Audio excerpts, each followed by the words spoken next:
अगर उन्हें पता लगाना था कि स्किन के अंदर कितने लेयर हैं, जब कोई डेड बॉडी उन्हें मिली, उसको हाँ, उन्होंने राइट। नदी के किनारे उसको बांध दिया, उसको उन्होंने कुरेद-कुरेद के स्किन की लेयर अपनी आँखों से पता कर ली है कि कितनी है 7 और आज भी 7 है और राइट। 2000 साल पहले भी 7 थी। अथर्ववेद में इसका अच्छा डिस्क्रिप्शन भी मिलता है। सो आयुर्वेद से कैंसर ठीक हो सकता है? बिल्कुल हो सकता है। मीट से भी बनती है। बहुत जगह आयुर्वेद में मीट का अच्छा, नॉन-वेज का डिस्क्रिप्शन, यूज़ हुआ है? नॉन-वेज का प्रॉपर यूज़ हुआ है। दूध के साथ में केला नहीं लेना चाहिए। लोगों की गलतफ़हमी यही हो गई है कि आयुर्वेद मतलब दाल, चीनी, नमक, तुलसी। हम एक रक्तमोक्षण करते हैं। विदिन फ्यू सेकंड्स आपका माइग्रेन चला जा सकता है।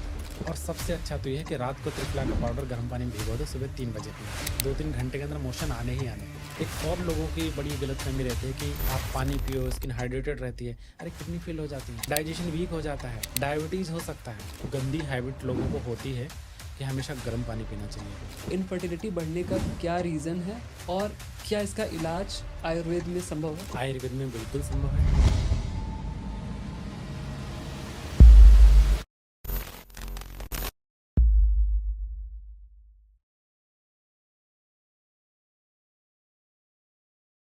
सो बहुत-बहुत स्वागत है डॉक्टर रंजीत आपका हमारे शो द डिकोड शो में। Thank you so much. So आज का पॉडकास्ट बहुत ज़्यादा इंटरेस्टिंग होने वाला है क्योंकि मैं बहुत ज़्यादा एक्साइटेड हूँ इस टॉपिक को लेके, क्योंकि इसके बारे में जो भी चीज़ें हैं, जो भी बातें होती हैं, जो भी विधियाँ बताई गई हैं किसी भी बीमारी को दूर करने के लिए या ट्रीटमेंट जो भी बताए गए हैं, वो बहुत ही सिंपल है। सो सारी बातें होंगी, बट उससे पहले मैं चाहता हूँ कि जो भी इस पॉडकास्ट को देख रहा है उसे आपके बारे में पता चले कि आपने जर्नी अपनी कैसे स्टार्ट की और कब आपको लगा कि हाँ, मुझे इस फील्ड में कुछ करना चाहिए, क्योंकि आपने बहुत काम किया इस फील्ड में। इनिशियली तो यही लगा था कि हमें डॉक्टर बनना है, तो उसके लिए कि पीएमटी एग्ज़ाम होता है, उसको क्रैक करना है, उसकी प्रिपरेशन करनी है। बट आयुर्वेद में जनरली वही लोग जाते हैं, जनरली जिनका एलोपैथ या एमबीबीएस में सिलेक्शन नहीं होता है। ओके। 1 या 2 मार्क्स से या 5 मार्क्स से आप रह गए तो आपका सिलेक्शन वहाँ पे नहीं हुआ। तो आप वहाँ पे फर्स्ट चॉइस नहीं होती है। ये ज़्यादातर स्टूडेंट के साथ में होता है। वो आते हैं जब उनका सिलेक्शन नहीं हुआ तो बेटर ऑप्शन क्या है? डेंटिस्ट बनना है या फिर आयुर्वेद में आना है। तो वहाँ मैंने आयुर्वेद चूज़ किया। लेकिन अभी आज के टाइम पे नहीं है। अब ऐसे भी बच्चे हैं जो बहुत हाई रैंकर्स हैं, अच्छी रैंक्स आते हैं और फर्स्ट चॉइस उनकी आयुर्वेद होती है। ऐसा बहुत देखने को मिलता है। जब कॉलेज में एंटर कर गया, चला गया वहाँ पे, तो धीरे-धीरे इससे प्यार होना स्टार्ट हो गया। जैसे-जैसे मैं कॉन्सेप्ट पढ़ता गया, हालाँकि इनिशियली तो मुझे काफ़ी बोरिंग लगा कि ये क्या है, कौन-सी लैंग्वेज है, मैं बिल्कुल अवेयर नहीं हूँ जिस साइंस से वो साइंस मैं पढ़ रहा हूँ। और जब स्टार्ट किया वहाँ पे, तो धीरे-धीरे करके मुझे बहुत ही इंटरेस्ट आने लगा कि ये उस टाइम पे था, जिस टाइम पे कुछ भी नहीं था। आज के 5000 साल पहले की बात है और वो इंडिया में था। तो कभी-कभी तो मेरे रोंगटे खड़े हो जाते थे कि इतनी गहरी बात लिखी हुई है उस ज़माने में और जो बिल्कुल ठीक है। तो यहाँ से मैंने शुरुआत की और मेरे बैच के ज़्यादातर लोग ऐसे ही थे जिन्होंने बाद में भी ट्राई किया कि मुझे नेक्स्ट ईयर मिल जाए, मैं यहाँ से ड्रॉप आउट कर लूँगा। मैं ओके, वो फिर प्रिपरेशन साथ में करते हाँ, रहते हाँ, थे पीएमटी वो की। प्रिपरेशन कर रहे थे, फर्स्ट ओके। ईयर में उन्होंने ध्यान नहीं दिया। हुँ, हुँ। लेकिन शायद बैच का अकेला मैं हूँगा जिन्होंने कभी भी दोबारा एग्ज़ाम नहीं दिया और आयुर्वेद पे काम किया। मैं डे 1 से पढ़ रहा था और तब से लेके अभी तक धीरे-धीरे अपने आप को बहुत ही इम्प्रूव किया। फाइनली कई साल तक मैंने जॉब भी की है आयुर्वेद में, एलोपैथ में जॉब नहीं की। ओके। हाँ, आयुर्वेद सीखा, मेरे सीनियर से आयुर्वेद सीखा, देन फिर प्रैक्टिस में आ गए। जब प्रैक्टिस में आ गए, तो एक छोटे-छोटे पेशेंट जैसे ठीक होने शुरू हुए, तो मुझे फिर से सरप्राइज़ होने लग गया कि ये क्या है? ये इतनी अच्छी साइंस है कि आपको बहुत जल्दी रिज़ल्ट कैसे मिल रहे हैं? लेकिन वो मिलते तभी थे जब आपको नॉलेज होगा। जहाँ फँसते थे, वहाँ पूछते थे। जब मैंने पहला क्लिनिक स्टार्ट किया था गाज़ियाबाद में, ओके। बहुत छोटा-सा सेटअप था और वहाँ से हमने जो बड़े-बड़े केसेस, बहुत बड़े-बड़े अस्पताल में फेलियर थे, हुँ, हुँ। एक-एक, 2-2 केसेस ठीक किए करने स्टार्ट किए प्रॉपर आयुर्वेदिक कॉन्सेप्ट से। ओके। और वहाँ से फिर हमने जब देखा कि उनकी खुशियाँ जो मिल रही थी उन्हें कि इतनी पुरानी बीमारी, आपने तो करा क्या है अभी? आपने छोटा-सा प्रोसीजर कर दिया पंचकर्मा का, कुछ दवाइयाँ दे दी, मैं ठीक हो गया। मैं राइट। तो इतना परेशान था। फिर मेरे अंदर कॉन्फिडेंस और ज़्यादा आया हुँ, हुँ। कि जब इतनी अच्छी साइंस है, चलो इसको और सीखते हैं और सीखते हैं। धीरे-धीरे करके अभी मैंने 3 मंथ्स पहले एक बड़ा-सा हॉस्पिटल डाला है, नोएडा अच्छा। सेक्टर 26 में। कांग्रेचुलेशंस। Thank you. तो वहाँ प्रॉपर पंचकर्मा ये सब चल रहा है।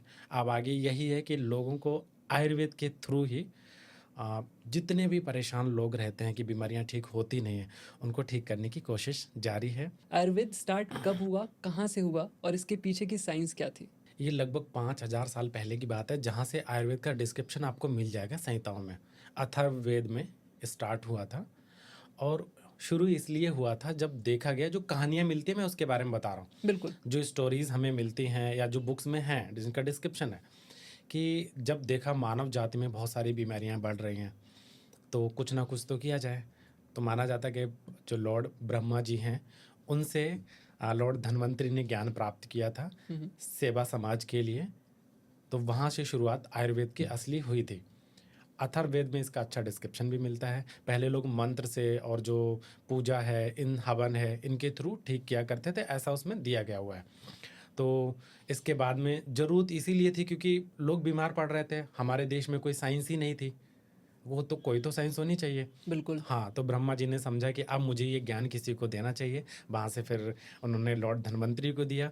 इसके बाद में एक आयुर्वेद के रचयिता कह सकते हैं, लेखक, राइटर कह सकते हैं, अग्निवेश, महर्षि अग्निवेश, उन्होंने आयुर्वेद को रिटर्न में शुरुआत की। फिर वहाँ से बहुत सारे ऋषि मुनि आते गए, उनका ज्ञान इनको मिलता गया, दूसरों को मिलता गया। फिर लास्ट में डिवाइड हुए चरक और सुश्रुत। जो राइट। चरक सब आजकल हर इंसान फादर जानता ऑफ है। मेडिसिन है राइट। आयुर्वेद के, और सुश्रुत तो फादर ऑफ सर्जरी है। सर्जरी। हाँ, बहुत शल्य चिकित्सा। शल्य चिकित्सक। बिल्कुल। और वो उस टाइम के ऐसे शल्य चिकित्सक थे कि आप सोचो कि जब कुछ भी नहीं था, कोई साइंस नहीं थी, अगर उन्हें पता लगाना था कि स्किन के अंदर कितनी लेयर हैं, उसके लिए उन्होंने, जब कोई डेड बॉडी उन्हें मिली, उसको हाँ, उन्होंने राइट। नदी के किनारे उसको बांध दिया, और फिर एक मूज नाम का कोई एक प्लांट होता है। राइट। हाँ, तो उससे शार्पनेस उसमें ज़्यादा थी उसकी लीप में, उसको उन्होंने कुरेद कुरेद के स्किन की लेयर अपनी आंखों से पता कर ली है कि कितनी है, 7, और आज भी 7 है, और वो राइट। 2000 साल पहले भी 7 थी। राइट। इतना ज़्यादा डीप नॉलेज या डीप जो सेंस बोलते हैं ना, वो उनको था। राइट। और उन्हीं के कॉन्सेप्ट पे एक सर्जरी फेल हुई थी, राइनोप्लास्टी। तो जब शुरू संहिता उठाई, देखा, तो उसी के हिसाब से उन्होंने फॉलो किया उनके प्रिंसिपल को, और वो सफल हुए। और जितने भी आयुर्वेद की जितनी भी सर्जरीज हुई हैं, शुरुआत हुई है, पूरे का पूरा डिस्क्रिप्शन आपको आयुर्वेद में मिल जाएगा। राइट। कौन कौन से यंत्र उनको बोलते थे, जैसे आजकल हम लोग इक्विपमेंट यूज़ करते हैं, इक्विपमेंट्स। फॉरसेप है, सीजर है, तो उन्होंने कि फॉर एग्जांपल कोई पक्षी है, हमें फॉरसेप चाहिए एक, तो उसका नाम रख दिया कि इसका नाम ये है, बाज वाला यंत्र है, ये आई ये है। थिंक यहाँ पे आप दिल्ली में जाओगे तो एक म्यूजियम है, उसमें ये सारी चीज़ें रखी हुई हैं कि हाँ। पक्षियों के जो जो उनकी चोंच होती थी उसके बेसिस पे ही उन लोगों ने ये यंत्र बनाए थे, जिन्हें टूल्स आप कहते हो, हाँ, इक्विपमेंट हाँ। कहते हो, वो सारी चीज़ें उसी के बेसिस पे बनाई गई थी कि हर एक पक्षी का क्या काम है। जैसे किंगफिशर है तो वो किस तरह से पेड़ में होल करता है, तो किस तरह के सीजर्स को उस टाइप का बनाना है उस तरह के काम लेने के लिए। तो एग्जैक्टली। काफ़ी ज़्यादा मतलब एक्साइटेड करता है आपको इस सब चीज़ों में घुसने के लिए, आपको और ज़्यादा मन करता है, क्यूरियोसिटी आपकी बेसिकली बढ़ाता है।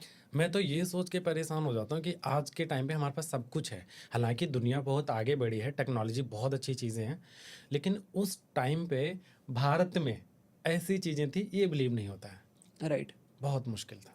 सो आयुर्वेद की अगर बात करें तो आजकल की ट्रेंडिंग दुनिया में हर चीज़ ट्रेंड पे चल रहा है, और हर चीज़ में आप देखोगे तो एक टाइम के बाद वो रिलेवेंट नहीं रह जाता। इवन फैशन आप देख लो, आज से 10 साल पहले कुछ और फैशन था, आज कुछ और फैशन है।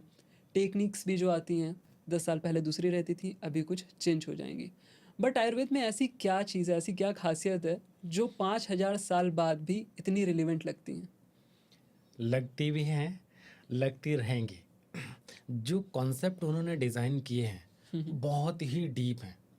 वो जब तक आपका देश, काल, वय, यानी कि आपकी उम्र कितनी है, कहाँ रहते हो, बॉडी कौन से टाइप का है, वातज पित्तज या कफज है, आपके अंदर कौन सा दोष बढ़ा हुआ है, जो हम ड्रग दे रहे हैं वो आपने कहाँ से कलेक्ट किया हुआ है, आपने पाकिस्तान से किया है, आपने पहाड़ों से किया है, इन सब के अपने अपने गुण हैं, उनका वीर्य है, विपाक है, आई मीन जो आयुर्वेदिक टर्मिनोलॉजी है राइट। उसके हिसाब से उन्होंने डिजाइन किया हुआ है। उन हर किसी के हिसाब से दवाई चेंज हो जाती है। आपको फीवर है, कौन सा फीवर है, आयुर्वेद के हिसाब से हम देखेंगे। अब आपको आंखों में जलन है, पैर में जलन है, आप ट्रैवल करके आए, तो आपकी दवाइयाँ बदल जाएंगी। अब वो ज़रूरी नहीं है कि वो दवाई आपके लिए फीवर, अगर उसका डिस्क्रिप्शन है कि ये फीवर के लिए है, जैसे बोलते हैं कि पैरासीटामोल है, ड्रग ऑफ चॉइस किसकी है, फीवर की। एंटीपायरेटिक है। लेकिन आयुर्वेद में ऐसा नहीं होता है। आयुर्वेद में सिर्फ और सिर्फ गुण के ऊपर काम करती है कि उसके क्या गुण हैं। तो वो चीज़ उन्होंने जिस टाइम पे लिखी थी तो एक बहुत ब्रॉड डिस्क्रिप्शन है। अगर हम शॉर्ट में भी समझेंगे तो यही कह सकते हैं कि दवाई के क्या गुण हैं, उनकी प्रॉपर्टीज़ क्या हैं, आपकी बॉडी में क्या तकलीफ़ है, क्यों हुई है, किन कारणों से हुई है। इस हिसाब से आयुर्वेदा ट्रीटमेंट करता है, इसलिए इसका कोई कॉन्सेप्ट फेल होता ही नहीं है और बेसिकली ना उन्होंने होने वाला है। उन्होंने बॉडी को पूरा अच्छे से एनालाइज किया, उसे हाँ। समझा, उसके बाद से देखा प्रॉब्लम क्या है और उसका सलूशन हम कैसे दे सकते हैं, किस पर्टिकुलर चीज़ को यूज़ करके। और मल्टीपल ऑप्शंस हैं। मल्टीपल ऑप्शंस हैं। हाँ। आपको खांसी हो रही है तो ये 10 चीज़ें आप यूज़ कर सकते हो, इस तरह की खांसी है तो ये यूज़ करो, इस तरह की खांसी है तो ये यूज़ करो। करेक्ट। राइट। कभी भी इसमें ऐसा नहीं है कि खांसी हो रही लो पकड़ो दालचीनी, नहीं। सेम दवाएं सबको नहीं। नहीं, नहीं, इवन बिल्कुल भी क्वांटिटी नहीं। भी अलग ही होती होंगी। क्वांटिटी डिपेंड करता है कौन सी मेडिसिन है, क्योंकि चाहे वो एलोपैथ हो चाहे आयुर्वेद है, हर मेडिसिन की जो डोज होती है वो mg। अलग होती है। लेकिन आप आयुर्वेद में अपने हिसाब से भी दे सकते हो। मैं अभी कुछ दिन पहले का केस बताऊं, एक टैबलेट होती है आरोग्यवर्धिनी बटी। ओके। ये एक क्लासिकल मेडिसिन है जो आयुर्वेद में डिस्क्रिप्शन है। तो जनरली वो आपको 250 मिलीग्राम टू 500 मिलीग्राम दे सकते हो। मैं एक पेशेंट को 2 ग्राम पर सिंगल डोज में दे रहा था, यानी कि 2 ग्राम सुबह 2 ग्राम शाम को। सोरियासिस के पेशेंट थे और भी मेडिसिन चल रही है। Wonderful result. कैसे? क्योंकि आयुर्वेद सिखाता है कि पेशेंट का बल क्या है, मतलब उसके शरीर में कितनी ताकत है, वो दवाई के असर को कितना झेल सकती है। आप अपना डोज बढ़ा दो। वो डॉक्टर को एनालाइज करना ये पड़ेगा। सिर्फ डॉक्टर ही बता सकता है, खुद से मत स्टार्ट करो। कभी नहीं। खुद से करोगे तो फंस जाओगे। सो अब एक और क्वेश्चन आता है ऑथेंटिसिटी का। अब बहुत सारे ऐसे लोग हैं जो ये क्लेम करते हैं कि वो आयुर्वेदिक दवाएं आपको दे रहे हैं। झोला छाप डॉक्टर भी बोल सकते हो उन्हें। इवन आप रोड साइड भी आप चलोगे तो बहुत सारे ऐसे वैन्स में लगाए हुए लोग दिख जाएंगे, छोटी छोटी झोपड़ियाँ बनी हुई हैं जिनके अंदर रिकॉर्डिंग चलती रहती है कि ये आयुर्वेदिक दवा है, नसबंदी करानी है, कुछ भी करानी है, मतलब किसी भी तरह की चीज़ें हैं उनके पास सबका सॉल्यूशन है। तो आप कैसे ये चीज़ डिसाइड करते हो कि हाँ ये आयुर्वेदिक वाला बंदा सही है, ये डॉक्टर सही है और इससे मुझे इलाज कराना चाहिए? पहली बात, अगर कोई डॉक्टर है आयुर्वेद का तो उनके पास डिग्री होनी चाहिए। एक बार आप डिग्री भी बता दो कि इसमें डिग्री कौन सी होती है? बैचलर में बीएमएस होती है और पीजी में एमडी और एमएस होता है। अब तो डीएम भी आ गया है। इनका फुल फॉर्म भी एक बार। Bachelor of ayurvedic medicine and surgery. Okay. ये होता है यूजी में। जैसे अच्छा, आप, आयुर्वेदिक में सर्जरी हाँ, भी होती है? हाँ, सर्जरी आयुर्वेद से शुरू हुई है, मैंने आपको बताया ना। नहीं, वो तो मुझे पता है, हाँ। लेकिन अभी भी ये चीज़ फॉलो हो रही है अभी। अभी मैं आपको क्वेश्चन का आंसर देता हूँ। ठीक है। Bachelor of ayurvedic medicine and surgery, ये यूजी की डिग्री हो गई। होम्योपैथी वाले बीएचएमएस करते हैं, यूनानी वाले बीयूएमएस करते हैं और एलोपैथ वाले एमबीबीएस करते हैं ओके। इंडिया में। फिर पीजी आती है, इन सब में एमडी आता है, डॉक्टर ऑफ मेडिसिन सब में होता है। फिर ओके। सब में स्पेशलाइजेशन होता है, ठीक है। सुपर स्पेशलाइजेशन भी होते हैं। जैसे आयुर्वेद में भी अब कई सारे सेक्टर्स में सुपर स्पेशलाइजेशन आ गया है। आप कार्डियोलॉजिस्ट, डर्मेटोलॉजिस्ट देख सकते हैं आने वाले टाइम पे। ओके। अगर कोई फिजिशियन बनना चाहता है तो वो एमडी करेगा, अगर कोई सर्जन बनना चाहता है तो एमएस करेगा। बिल्कुल। एक बहुत फेमस सर्जरी होती है आयुर्वेद की, क्षार सूत्र। क्षार सूत्र पाइल्स फिस्टुला फिशर के लिए अभी तक की सबसे ऑथेंटिक सर्जरी है, जिससे रिकरेंस नहीं होते हैं और सबसे आसान है, सबसे सस्ती है। ओके। वो अलग बात है कि लोग अलग अलग चार्ज करते हैं अपनी सिटी के हिसाब से, अपने कैपेबिलिटी के हिसाब डेफिनेटली से। चार्जेस तो वेरी हाँ, करेंगे, हाँ, टियर 1 में लेकिन और 2 में हो। वो सबसे इजी प्रोसेस है जो क्षार सूत्र होता है। राइट। हाँ, और इसके साथ में एक सर्जरी ने ईएनटी की, जनरल सर्जरीज, कुल मिला के जितनी 47 आई थिंक 42 या 47 सर्जरीज हैं, जो after completion of BMS and MS, आप जब तक एमएस नहीं करोगे हाँ। तब तक आप लीगली सर्जरी प्रैक्टिस नहीं कर सकते हो, चाहे फिर वो एलोपैथ के हैं चाहे आयुर्वेद के हो। ड्रेसिंग, जनरल चेंज तो वो सब कोई करता है। बिल्कुल। तो ऑथेंटिसिटी पे मेरा सवाल था कि कैसे ये जज करो? ज़्यादातर अच्छे डॉक्टर्स जो आयुर्वेदिक प्रैक्टिस करते हैं, ऑथेंटिक आयुर्वेद, दैट मीन्स वो एलोपैथ प्रैक्टिस नहीं करते हैं। राइट। हाँ, कई सिटीज़ में या फिर स्टेट में एलोपैथिक प्रैक्टिस भी अलाउड है आयुर्वेद डॉक्टर्स को, तो उनके पास नहीं जनरली प्रेफर करना चाहिए आपको आयुर्वेदिक डॉक्टर जो जिनको नॉलेज अच्छा हो, जिनके पास पेशेंट जाते हों, जो पेशेंट ठीक हुए उनके रिव्यूज़ के थ्रू आप जा सकते हैं। बेसिकली ये लोग क्लिनिक में मिलेंगे, हाँ, क्लिनिक सड़क में पे या मिलेंगे। वैन में नहीं मिलेंगे। अरे नहीं, ये तो कभी भी नहीं। एक्चुअली क्या है, लोगों की गलतफहमी यही हो गई है कि आयुर्वेद मतलब दाल, चीनी, नमक, तुलसी, ये आयुर्वेद है। ये आयुर्वेद कभी ना था ना है। आयुर्वेद इससे कई गुना ज़्यादा आगे है, बिल्कुल। कई गुना ज़्यादा। मैं उसको बता नहीं सकता हूँ, इतना ज़्यादा बड़ा आयुर्वेद है। ये राइट, तो बहुत यही छोटी सी मेरा चीज़ अगला है। एक क्वेश्चन भी इसी से रिलेटेड था। जैसे 3 चीज़ें होती हैं, एक होता है हर्बल, एक होता है नेचुरल, एक होता है आयुर्वेदिक। आप इंस्टा खोल लो, रील खोल लो, शॉर्ट्स खोल लो, उस पे इतने सारे आपको घरेलू नुस्खे मिलेंगे कि प्याज का रस बालों में लगाओ और आपके बाल घने हो जाएंगे, बाल आ जाएंगे। और बोलते हैं ये आयुर्वेदिक तरीका है, आयुर्वेदिक विधि है आपको अपने बाल रीग्रो करने के, ग्रोथ बढ़ाने के। सो इससे कैसे बचा जाए? आयुर्वेद क्या कहता है इन सब चीज़ों के बारे में? आपके 2 सवाल थे। पहला तो ये था कि हर्बल, नेचुरल या आयुर्वेदिक सारे एक है क्या? नहीं। हर्बल का मतलब होता है कोई भी चीज़ जो प्लांट से बनी है। आयुर्वेदा सिर्फ मेडिकल साइंस नहीं है। मैं इसके बारे में अभी आपको बता रहा हूँ। नेचुरल की बात है, यानी कि उसमें कोई प्रिजर्वेटिव नहीं मिला हुआ है, लेकिन प्रिजर्वेटिव तो मिले होते हैं। बहुत सारी चीज़ें में प्रिजर्वेटिव मिले होते हैं। आयुर्वेदा सिर्फ हर्बल मेडिसिन नहीं है, किस लिए नहीं है।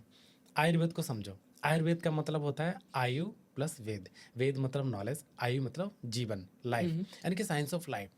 ये सिर्फ आपको इलाज नहीं करता, ये बहुत कुछ सिखाता है। मैं कहता हूँ आपसे कि आप जब पढ़ोगे तो आप कहोगे ये क्या क्या चीज़ें लिखी हुई हैं। ये आपको संस्कार सिखाता है। बच्चे के पैदा होने से पहले से लेके आपके मुंडन संस्कार, जितने भी संस्कार हैं वो सारे आयुर्वेद में लिखे हुए हैं। ओके, 16 संस्कार वो सारे के सारे आयुर्वेद में आयुर्वेद लिखे में हुए हैं। है। एग्जैक्टली, आयुर्वेद में सिर्फ हर्बल मेडिसिन नहीं होती हैं। आयुर्वेद में प्लांट से भी मेडिसिन आती हैं, मेटल से भी मेडिसिन आती हैं, ओके, मीट से भी बनती हैं। बहुत जगह आयुर्वेद में मीट का अच्छा नॉन-वेज का डिस्क्रिप्शन, यूज़ हुआ है? नॉन वेज का प्रॉपर यूज हुआ है। ओके, जहाँ जहाँ जरूरत है, और उसमें ये भी लिखा है अगर आप खाते हो तो खाओ, नहीं तो अल्टरनेटिव ऑप्शन भी भर भर के हैं।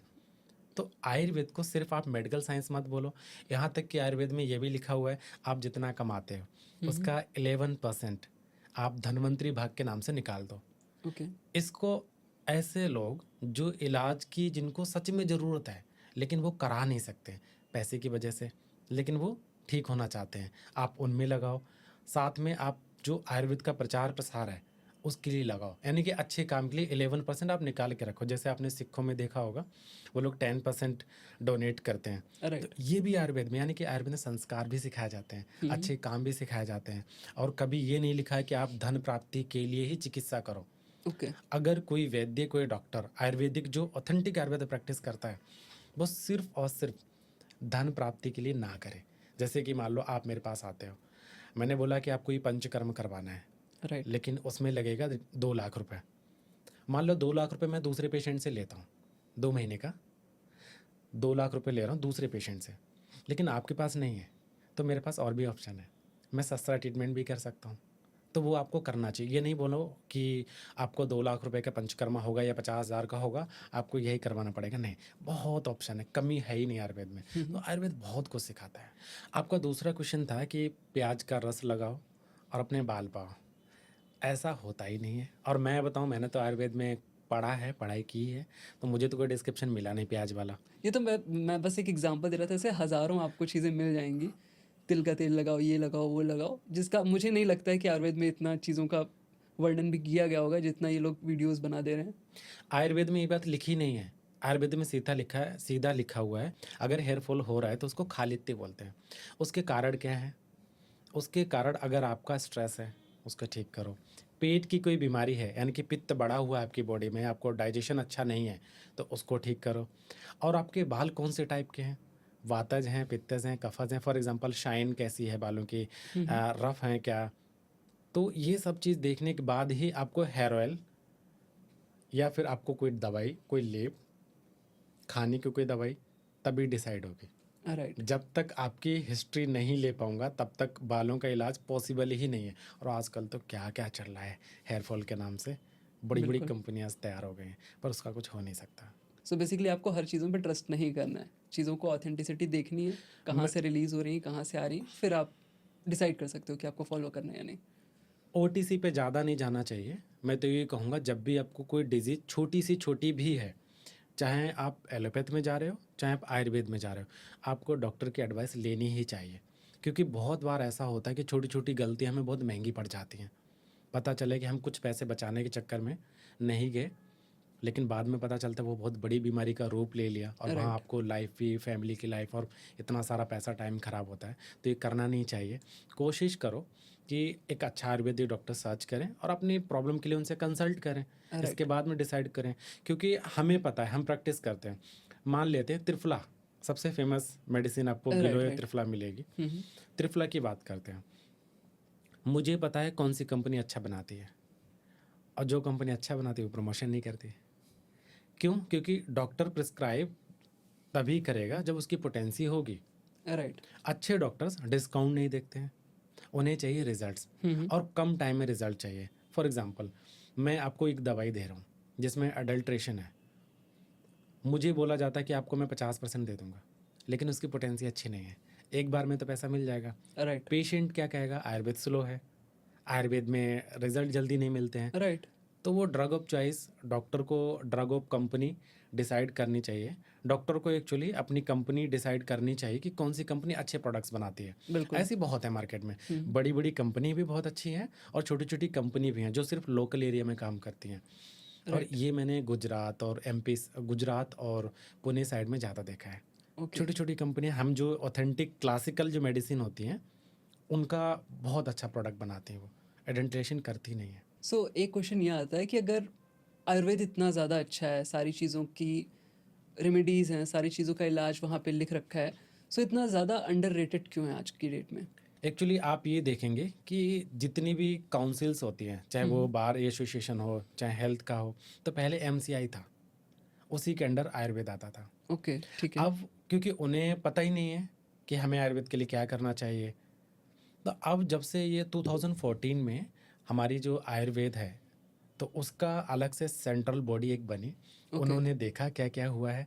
जो करंट गवर्नमेंट है हमारे इंडिया की, सेंट्रल गवर्नमेंट, इन्होंने आयुर्वेद के लिए बहुत अच्छा किया है। इन्होंने 2014 में जब से आयुर्वेद को अलग किया, एक सेपरेट काउंसिल दी है, तब से आयुर्वेद बहुत प्रचार और प्रसार बढ़ा, दुनिया भर में फैल रहा है। योग भी फैल रहा है, आयुर्वेद भी फैल रहा है। बिल्कुल।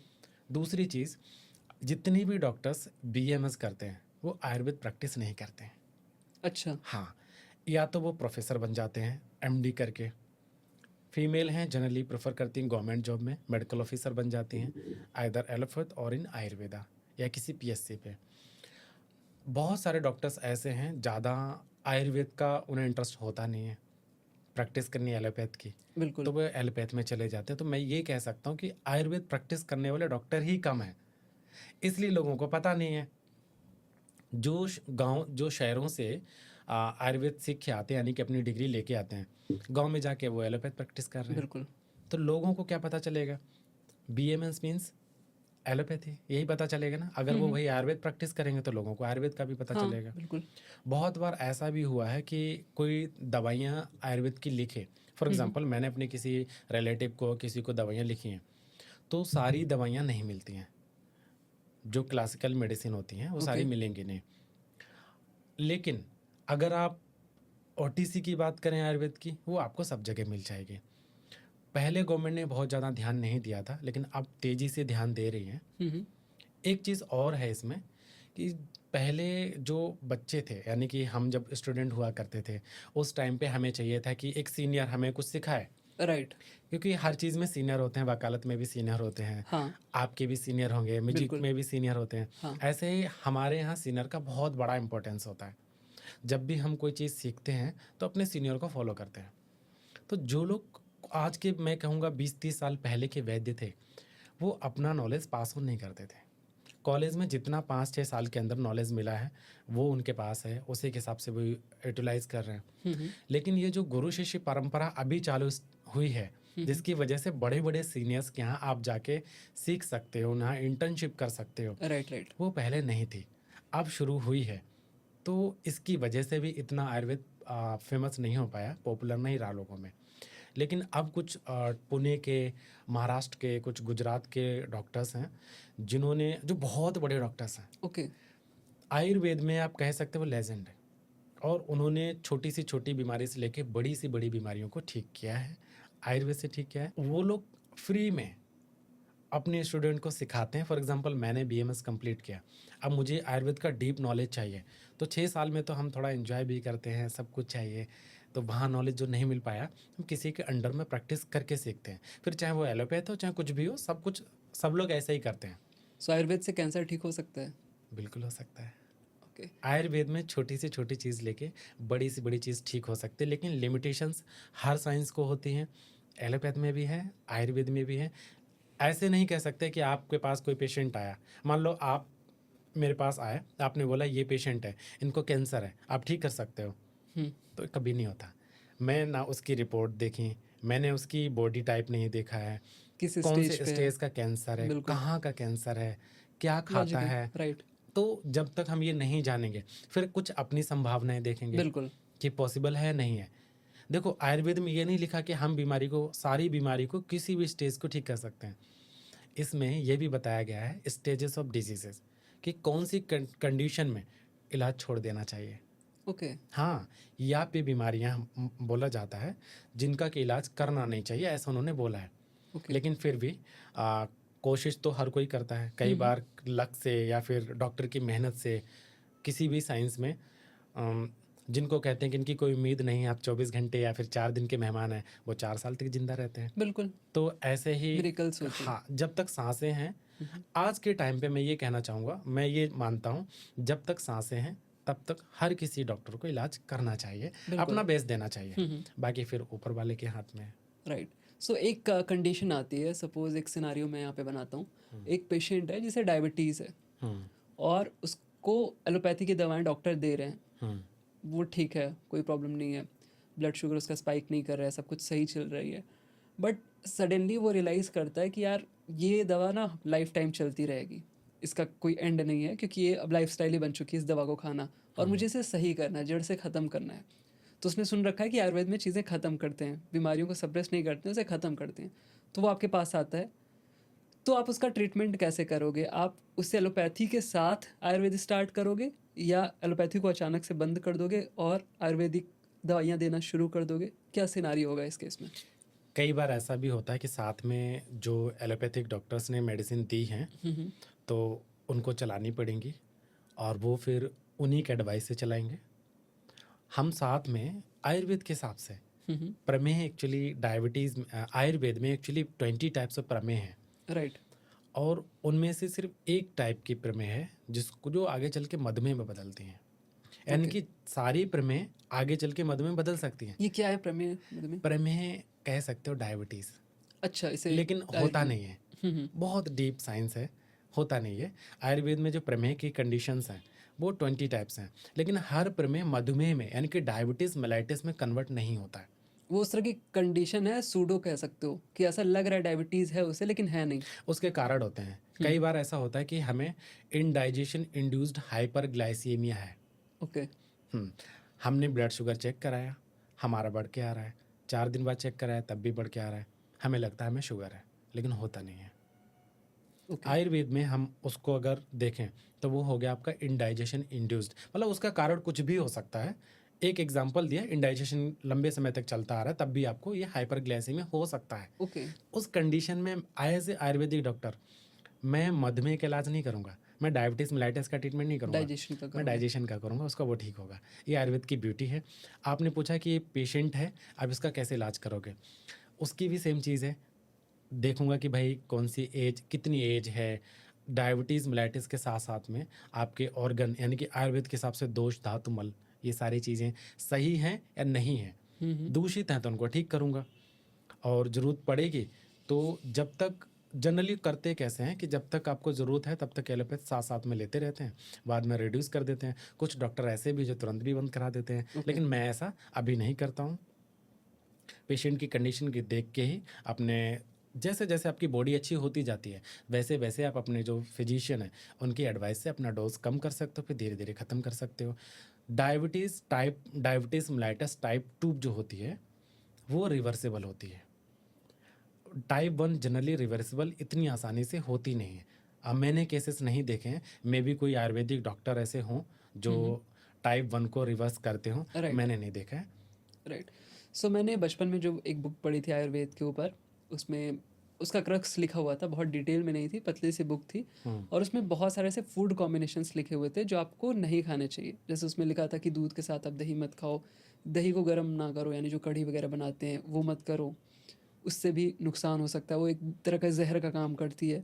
सो ऐसे कुछ पर्टिकुलर आप फूड कॉम्बिनेशन बताना चाहोगे जो लोग जनरली यूज़ करते हैं जो कि बहुत ही गलत है, नहीं करना चाहिए? ऐसे तो बहुत है, तो बहुत कुछ लिस्ट कर कॉमन। सकते जैसे हो। आपने हाँ। बोला कि दूध के साथ में केला नहीं लेना चाहिए, अच्छा, बनाना शेक गलत है। बनाना शेक गलत है। ओके, लेकिन अगर आपकी अग्नि अच्छी है तो आप कुछ भी खाओ, वो पचेगा। ओके। लंबे समय में भी नुकसान हो, अगर अग्नि यानी कि मेटाबॉलिज्म आपका बहुत अच्छा नहीं है, डाइजेशन अच्छा नहीं है, तो फिर आई आप कुछ थिंक भी इसका खाओ। रीज़न ये होगा कि दूध जो है वो ठंडा है और ये गर्म है, मैं ऐसा कुछ कॉन्सेप्ट मिक्स है। बताता हूँ इसका। हाँ, अगर आयुर्वेद की बात करते हैं तो फूड कॉम्बिनेशन बने कैसे, हवा में नहीं बने हैं। इसके पीछे बहुत बड़ी साइंस है। ओके। आयुर्वेद में कैसे कॉम्बिनेशन को गलत बताया गया है।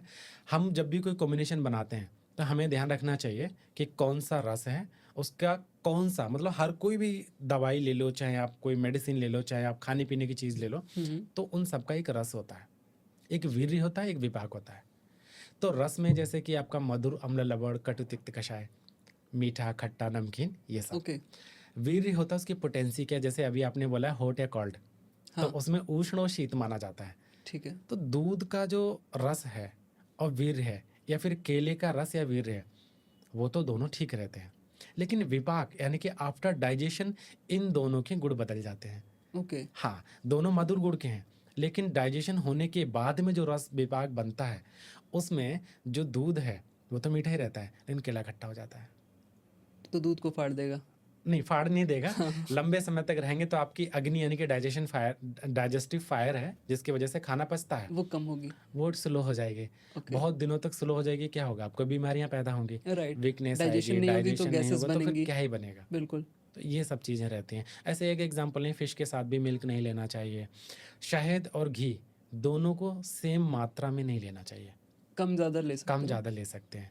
मात्रा ऐसा नहीं कि एक कटोरी शहद और एक कटोरी आपने घी घी। ले लिया, कटोरी नहीं, हुँ, हुँ। क्वांटिटी में आप मेज़र करेंगे, राइट, राइट। उसके हिसाब से होता है। ओके, सो अब ये सारे फूड पे हम आ ही गए हैं, तो एक बार गट हेल्थ पे आ जाते हैं। आपके पेट की हेल्थ, जिसमें बैक्टीरियाज़ होते हैं, उसमें गुड बैक्टीरियाज़ होते हैं, बैड बैक्टीरियाज़ होते हैं। सो गट हेल्थ की बात करते हैं तो एक बहुत कॉमन एक बीमारी है, एक डिजीज़ है जिसे कहते हैं आईबीएस। तो आईबीएस के बारे में आप कुछ बताना चाहोगे? आईबीएस आयुर्वेद के हिसाब से आईबीएस को कैसे समझें और क्या रीजंस होता है आईबीएस होने का? अगर मैं मॉडर्न में समझाऊँ हुँ, तो हुँ। इरिटेबल बowel सिंड्रोम खत्म। ओके। आयुर्वेद से समझाऊंगा हाँ, तो एक बहुत बड़ा पतरा निकल के आता है, ओके। इसको बोलते हैं गृहिणी रोग। आईबीएस को आयुर्वेद में गृहिणी रोग बोलते हैं। ऐसा नाम क्यों मतलब? गृहिणी मतलब आपका डाइजेशन वाली जगह, जिसको ओके। छोटी आंत बोलते हैं, स्मॉल इंटेस्टाइन। हुँ, हुँ। इसमें होने वाली जो पाचन है वो सही है तो सब सही है। अगर इसमें अगर जो कुछ खराबी आती है किसी भी कारण से, आहार से या विहार से, ओके। आपके लाइफस्टाइल से, आपकी डाइट से, या कोई किसी हुँ, हुँ। टॉक्सिन से, तो फिर आपको आईबीएस हो सकता है। ओके। मॉडर्न साइंस में या फिर किसी भी बीमारी का कारण देखा जाए तो वो पेट वाली बीमारी, जनरली स्ट्रेस बहुत बड़ा कारण रहता है, स्पेशली आईबीएस में। ओके। अगर आपका मन ठीक नहीं है, आप बहुत दिनों तक स्ट्रेस में रहते हो, तो आपको आईबीएस हो सकती है। या फिर आप बहुत दिनों तक भूख नहीं है तब भी खाना खाए जा रहे हो, तब भी आपको आईबीएस हो सकती है। हुँ, हुँ। आपको खाने की इच्छा ही नहीं है, खा रहे हैं, आईबीएस हो सकती है। और यही चीज़ नहीं है, इसके अलावा कुछ ऐसी भी चीज़ें होती हैं जो एक दूसरे के पैरेलल चलती हैं। फॉर एग्जांपल 3 कंडीशन होती हैं ऐसी, जैसे कि अ, बवासीर जिसे हम पाइल्स बोलते हैं, अतिसार जिसे हम डायरिया बोलते हैं, या फिर गृहिणी रोग जिसे आईबीएस बोलते हैं। इन तीनों में से आपको एक भी बीमारी है और उसका सही से इलाज नहीं हुआ है, हुँ, तो हुँ। बाकी 2 आपको गिफ्ट में मिल जाएंगी। अच्छा। ये मैंने अपनी प्रैक्टिस में बहुत ज़्यादा देखा है, और ऐसा एज इट इज़ आयुर्वेदा में लिखा हुआ है, उसके पीछे कॉन्सेप्ट्स हैं। तो आईबीएस एक इतना कॉमन डिजीज़ हो गया है, लोग दूसरी बीमारियों से ज़्यादा जो कहते थे कि डायबिटीज़ बहुत बढ़ रहा है, फैटी लीवर बढ़ रहा है, मोटापा बढ़ रहा है, आजकल आईबीएस ज़्यादा बढ़ रहा है। ओके। एक चीज़ बताता हूँ आपको, अमेरिका में अकेले आईबीएस की वजह से 1 बिलियन हर साल खर्चा होता है इसके ट्रीटमेंट में। ओके, और इसके इतनी बड़ी सिम्पटम्स अमाउंट क्या है। होते हैं? सिम्पटम यही है कि आपको एक बार में फ्रेश होने का मन करेगा, जैसे खाना खाया फिर से फ्रेश होने का मन करेगा, स्टूल पास होने की इच्छा हमेशा रहती है, म्यूकस आएगा, वीकनेस आती है, स्ट्रेस रहता है, एंजाइटी रहती है, कभी कभी तो ब्लड भी आने लग जाता है। ओके। हाँ, वाइट डिस्चार्ज होता है, जिसको हम काइंड ऑफ जो म्यूकस होता है वो स्टूल के साथ मिक्स होके आता है। ओके, ये भी ठीक है। कंडीशन आती है। तो कमज़ोरी बहुत रहती है। हर छोटी-छोटी चीज़ पे ऐसा लगेगा कि मैं अच्छी बात कर रहा हूँ, आपको बुरी लग जाएगी। ये आईबीएस के पेशेंट के साथ होता है। इसमें कई बार फूड से भी एलर्जी होती है, जैसे एक मेरे फ्रेंड को आईबीएस था, तो हुँ, मोस्टली केसेस में जब भी वो लैक्टोज वाली चीज़ें लेता था, हुँ, दूध या प्रोटीन, हुँ, खोआ, चाय, कुछ भी पीता था जिसमें मिल्क प्रोडक्ट होते थे, हुँ। तो उसे ट्रिगर हो जाता था और उसको फिर वही लूज मोशन, थोड़ा सा चक्कर आना, ये सारी चीज़ें शुरू हो जाती थी। हाँ, उसकी वजह से भी होता है, मिल्क की हम्म, वजह से तो कई सारे लोगों को ग्लूटीन से भी प्रॉब्लम राइट। होती है, तो उनको व्हीट खाने के लिए नहीं बोला जाता है, तो उससे थोड़ा-सा रिलीफ़ मिल जाता है। ओके। तो ये भी चीज़ें होती हैं, लेकिन इसके पेशेंट इतने परेशान हैं, अच्छा। मुझसे कहते हैं कि अच्छी-अच्छी पोस्ट पे हैं, कोई आर्मी में होगा, कोई कंपनी चला रहा है, मतलब छोटे से लेके बड़ी पोस्ट तक। Right, right. किसी भी सोशो इकोनॉमिक कंडीशन के पेशेंट इससे बहुत सफ़र कर रहे हैं। हम्म, क्योंकि आपको आईबीएस है, तो मुझे नहीं पता चलेगा आपको आईबीएस है। राइट। प्रॉब्लम यहाँ पे है। वो खुद ही अपने आप में परेशान, जब भी कुछ खाने का मन करता है, प्रेशर के लिए जाना, प्रेशर बन जाता है, शरीर में जान ही नहीं बचती है, हेयर फॉल होने लग जाता है। राइट। हाँ, स्किन की जो कॉम्प्लेक्स है, वो ख़राब होने लग जाता है। अच्छा। अंदर से पेशेंट कहता है कि मेरे अंदर कुछ बचा ही नहीं है। बहुत ऐसे पेशेंट आते हैं कि डॉक्टर साहब आप लास्ट ऑप्शन हो, मैंने 35 डॉक्टर को दिखा लिया, राइट। अगर ठीक नहीं किया तो अब सुसाइड करने का प्लान है। सो अब उसी पे आते हैं, आयुर्वेद में इसका इलाज कैसे होता है? मुझे पता है कि हर पेशेंट का अलग हिस्ट्री है, हर पेशेंट की अलग लाइफस्टाइल है, वो सारी चीज़ें आप देखते होगे। एक नॉर्मल सा सिनारियो ले लो कि एक पेशेंट आता है, तो उससे आप क्या क्या चीज़ें पूछते हो और उसको क्या लाइफस्टाइल में चेंज और क्या दवाएं रिकमेंड करते हो? मेरे पास जो पेशेंट आते हैं, मैं पूछता हूँ क्या प्रॉब्लम है। पहला जवाब होता है आईबीएस है। ओके। मैं कई बार बहुत गुस्सा आता है, कि फिर कहते डॉक्टर हैं तुम नहीं, डॉक्टर मैं हूँ। हाँ, पहले नंबर पे अपनी डायग्नोसिस बता देते हैं। ये कभी नहीं करना चाहिए। जब भी आप किसी भी डॉक्टर पास जाओ, आप उनको अपने सिम्पटम्स बताओ, अपनी रिपोर्ट्स दिखाओ माँगे तो, डायरेक्ट डिज़ीज़ मत बताओ, क्योंकि हो सकता है वो डिज़ीज़ ना हो।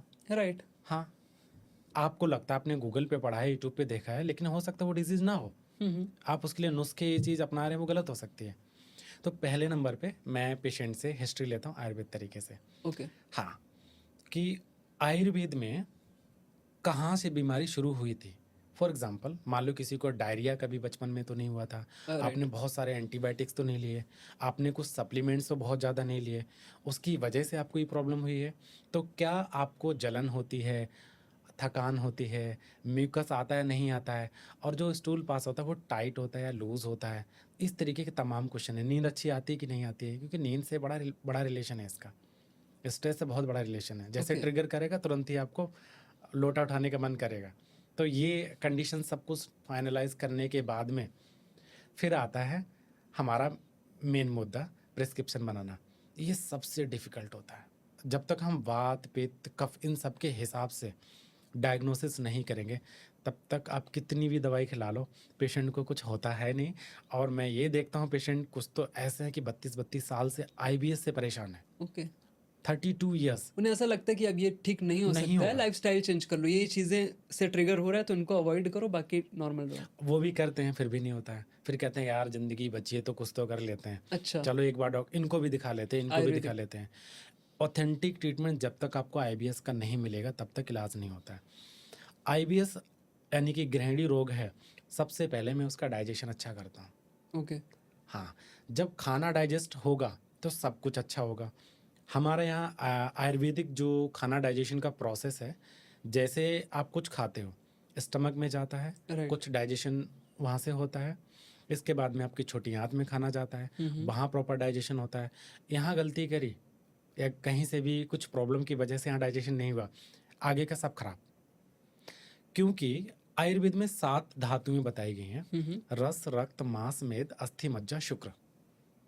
ये अगर रस अच्छे से बन गया तो आगे शुक्र तक जाओगे सही से, यानी कि मांस भी अच्छा बनेगा, आपको एनर्जी भी मिलेगी, सब कुछ अच्छा होगा। राइट।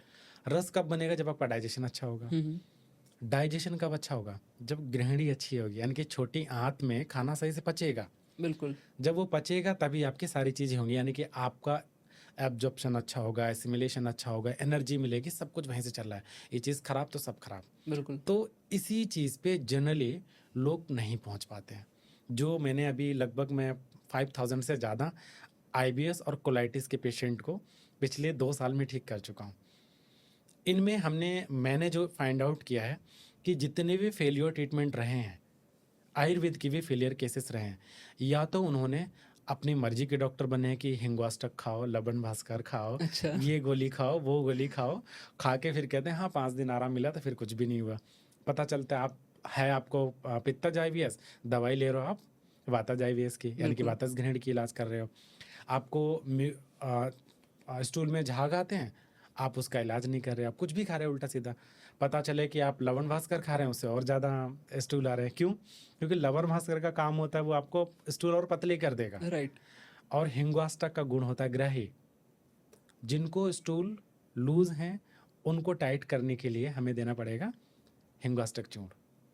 तो ओके। ये एक कॉन्सेप्ट नहीं है, ये मैंने कहा ना, एक बहुत बड़ा समुंदर है। अपने आप में पूरी स्टडी है, जब तक आप पूरी पढ़ नहीं लेते हो तब तक आप एक्सपेक्ट कैसे कर सकते हो कि आप खुद से अपना इलाज कर सकते हो। हर चीज़ एग्जैक्टली के लिए मास्टर होते हैं, आप उनके पास जाओ। इसीलिए किसी भी, मैं तो आईबीएस तो छोटी चीज़ मानता हूँ अब इस समय, लेकिन किसी भी बीमारी के लिए ऐसे ही आयुर्वेद काम करता है। बिल्कुल। कुछ भी ले लो। आपको एक चीज़, मैं एक किस्सा बताता हूँ, किस्सा नहीं है, रियल स्टोरी, आप गूगल कर सकते हो। ताकत जो पावर आयुर्वेदा की है वो कितनी बड़ी है, वो ऐसे नहीं देखते कि आपको रिपोर्ट्स में क्या है, पहले रिपोर्ट नहीं देखते, राइट। पेशेंट की हिस्ट्री समझते हैं, रिपोर्ट तो बाद में देख लेंगे। आ, केन्या के प्राइम मिनिस्टर थे मतलब, तो उनकी बेटी को ब्रेन में ट्यूमर हो गया था। अब जाहिर सी बात है, प्राइम मिनिस्टर होंगे तो बहुत अच्छी जगह दिखाएंगे, बहुत पावर होगी। हाँ बहुत पावर होंगे, दुनिया के जो बेस्ट डॉक्टर होंगे उन्हीं से करवाएंगे। हाँ। अपनी बेटी का ऑपरेशन करवाया ब्रेन का ट्यूमर के लिए, और उनका ट्यूमर तो ठीक हो गया, आई साइड चली गई। अच्छा। 4 साल तक दुनिया के जो भी अच्छे डॉक्टर्स हो सकते थे, जिस पैथी में जैसे भी उन्होंने कराया, ट्रीटमेंट कराया, लेकिन कुछ हुआ नहीं। अचानक से, आई थिंक 2016 के आसपास की बात है, कभी मीटिंग में इन्होंने बात हुई होगी, तो मोदी जी ने ये कहा कि मैं कुछ करता हूँ आपके लिए, क्योंकि ये आयुर्वेद से बड़े इंस्पायर्ड है। तो इन्होंने क्या किया, इन्होंने बोला कि आपको मैं जगह बताता हूँ कहाँ आपको जाना है। तो इन्होंने एक केरल में, आई थिंक एक हॉस्पिटल है आँखों का, बहुत बड़ा हॉस्पिटल है, श्रीधारेम करके शायद, आई थिंक केरल में लोग जाते हैं। केरल तो आयुर्वेद का हब है। Right right. तो वहाँ एक अच्छा हॉस्पिटल, क्योंकि देश की बात है ना, बिल्कुल। इज्जत की बात है, तो बेस्ट जगह भेजेंगे। तो उनको बेस्ट सर्विस दिलवानी थी। उन्होंने उनको बोला कि आप इनको दिखा लो एक बार, देखते हैं कुछ होता है कि नहीं होता है। बिल्कुल। कुछ ही महीनों के बाद में उस पेशेंट की आँखें की जो रोशनी थी वापस आ गई। नाम है उसका रोजमेरी ओडिंगा, आप गूगल पे कर सकते हो। अच्छा। वो इतनी इंस्पायर्ड हुई। नॉर्मल दवा से ही, हाँ, विदाउट एनी सर्जरी?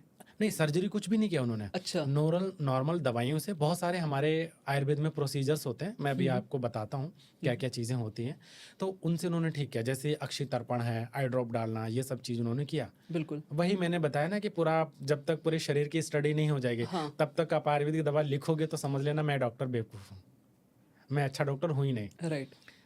ऐसे नहीं कह सकती ये पकड़ो आई ड्रॉप आंखों के लिए अच्छा है, अब इसको लगाओ आपकी आंखें वापस आएंगी, कभी नहीं जेनरिक होता। दवाएं नहीं होती हैं। कभी नहीं होता है। आपको OTC आपकी नहीं कस्टमाइज होंगी चीज़ें आपके सब लिए। कुछ कस्टमाइज होगा। बिल्कुल। आंखें जब वापस आ गई, उन्होंने एक मीटिंग की, कॉन्फ्रेंस में बुलाया, कई सारे बड़े बड़े डॉक्टर्स को बुलाया, सबको प्रधानमंत्री जैसे लोगों को बुलाया। वहाँ उसने फिर हॉस्पिटल वालों को बोला कि जब इतनी अच्छी साइंस है तो ये कहाँ है, ये क्यों नहीं है मेरे देश में। उन्होंने उसकी एक ब्रांच ली, मतलब एक रिक्वेस्ट की कि आप हमारे देश में भी खोलो, कि कितनी लोगों के ऐसे वापस आंखें आ सकती जाएंगी। हैं। बिल्कुल। तो ये है ताकत आयुर्वेदा की। और ऐसे एक कोई किस्से नहीं है, पता नहीं कितने किस्से पड़े हुए हैं। मैं एक छोटी सी चीज़ आपको बताता हूँ, फिर मैं आगे सवाल पे आता हूँ। बिल्कुल बिल्कुल। आयुर्वेद में सिर्फ मेडिसिन नहीं होती है, आयुर्वेद में पंचकर्मा होते हैं, पंचकर्मा, अलाइड पंचकर्मा, ऐसे तमाम छोटी छोटी चीज़ें होती हैं जिनसे आप इंस्टेंट रिलीफ ले सकते हो।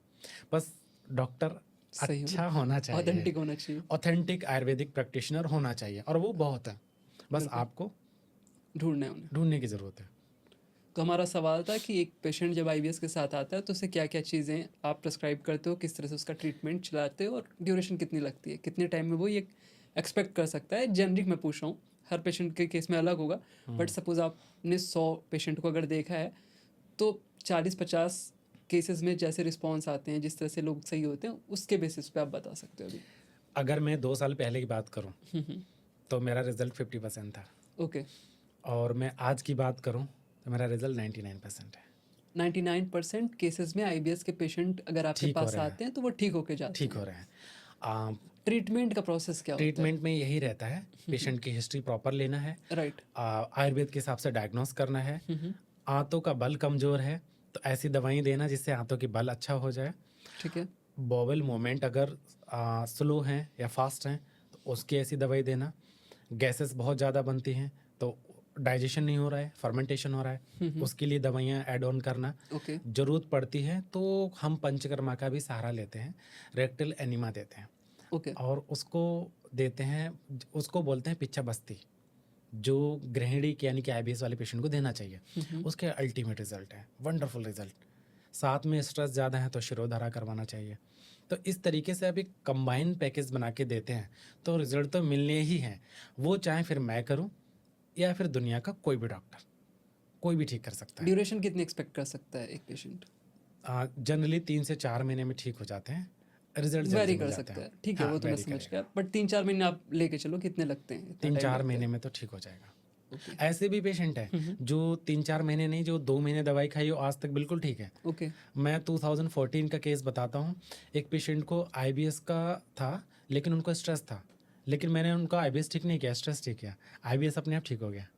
तो ये आपको समझना चाहिए कि आईबीएस हावी है या फिर स्ट्रेस हावी है। तो जो ज़्यादा डोमिनेंट है उसका इलाज पहले करना चाहिए, साथ में आईबीएस का किया। आज मुझे लगता है 8 साल या 10 सालें तो हो गई हैं, तब से उनको कोई तकलीफ नहीं है। सो मुझे जितना अभी तक इस कन्वर्सेशन से समझ में आया कि नॉर्मल जब आप एलोपैथ में जाते हो तो वहाँ ये कंसेप्ट होता है, वो देखते हैं बीमारी क्या है, उसके बीमारी को ठीक करने के लिए कुछ दवाएं होती हैं। सो सपोज आपको सर दर्द हो रहा है तो सर दर्द के लिए एक पर्टिकुलर टेबलेट है, वो आप खाओगे, पेन किलर। पेन किलर है, दर्द सही हो जाएगा। आपका हाथ दर्द हो रहा है तो भी अगेन वही पेन किलर खाओगे, वो हाथ दर्द सही हो जाएगा। पैर दर्द हो रहा है, सेम यही चीज़ें चलेंगी। पेट में थोड़ा अगर सा आपके, डिफरेंस है। हाँ, थोड़ा सा डिफरेंस है। हाँ। पेट में अगर आपके प्रॉब्लम है कुछ तो उसके लिए 3-4 दवाएं हैं। इन्फेक्शन की वजह से दर्द हो रहा है, गैस की वजह से दर्द हो रहा है, तो अलग अलग दवाएं हैं। बट अगर आयुर्वेद में आते हैं तो आयुर्वेद में आप ऐसे नहीं जा सकते हो कि आप मेडिकल स्टोर पे गए, आपने बोला कि ये वाली दवा दे दो, उससे सही हो जाएगा। आपको पहले डॉक्टर के पास जाना है। डॉक्टर देखेगा अगर आपका सर दर्द हो रहा है तो उसका रीज़न क्या है, ये सर का दर्द है या आपके डाइजेशन की वजह से गैस बन रही या है कुछ और है। या कुछ और है। तो डायग्नोज करेगा आपसे सवाल पूछ के, उनके पास कुछ लिस्ट ऑफ क्वेश्चंस होंगे जिस पे सवाल पूछेगा, उस पर वो डिसाइड करेगा कि इसकी ये प्रॉब्लम है तो मुझे इस चीज़ पे काम करना चाहिए, सर दर्द पे काम नहीं करना है, मुझे अभी डाइजेशन पे काम करना है। तो उस तरह से आपका कस्टमाइज दवा का पूरा वो बनाएगा कि क्या होना चाहिए, क्या प्रिस्क्रिप्शन होना चाहिए, वो आपको सजेस्ट करेगा, राइट? करेक्ट। लेकिन अगर देखो कंडीशन के ऊपर डिपेंड करता है। मान लो आपको माइग्रेन है, ओके। आईबीएस भी है और माइग्रेन भी है, मेरे पास आते हो, तो मुझे अभी क्या ठीक करना चाहिए? ऑफ कोर्स माइग्रेन, बिल्कुल। क्योंकि आईबीएस तो 1 घंटे में ठीक होगा नहीं, हाँ। माइग्रेन आपको डिस्टर्ब कर रहा है। तो ऐसी कंडीशन में भी आयुर्वेद में इमरजेंसी के लिए होता है। फॉर एग्जांपल माइग्रेन ठीक करना है तो पहले तो वही जानना है कैसे है, माइग्रेन क्यों होता है। हम एक रक्तमोक्षण करते हैं, आप बिलीव नहीं करोगे, विद इन फ्यू सेकेंड्स आपका माइग्रेन चला जा सकता है। जुगुलर वेन होती है, यहाँ से हम रक्तमोक्षण करते हैं, ब्लड लेटिंग करते हैं और नाक ब्लड में, निकालते हैं? हाँ, यहाँ से ब्लड निकालते हैं, क्या? जुगुलर वेन होती है, यहाँ से निकालते हैं। ठीक है। यहाँ से भी निकाल सकते हैं, क्यूबिटल फोसा से भी निकाल सकते हैं, लेकिन जनरली क्योंकि ये जगह सिर के पास में है, ब्लड सर्कुलेशन बहुत तेज़ी से यहाँ पे होता है, ओके। तो बहुत प्रेशर होता है, तो उससे अगर जो निकालेंगे तो जल्दी रिलीफ होगा। बिल्कुल। तो वहाँ से अगर हम रक्तमोक्षण करते हैं, फ्यू सेकेंड्स में आपको रिलीफ मिल जाता है। नाक में डालने के लिए नस से कोई पाउडर या तेल उसको कर देते हैं, तो तुरंत आपको आराम मिल जाता है। आप कहोगे कि ये कितनी जल्दी ठीक हो गया। राइट। तो वहाँ पे हम इमरजेंसी में माइग्रेन ठीक करेंगे, साथ में आईबीएस ठीक करेंगे, ऐसा रहता है।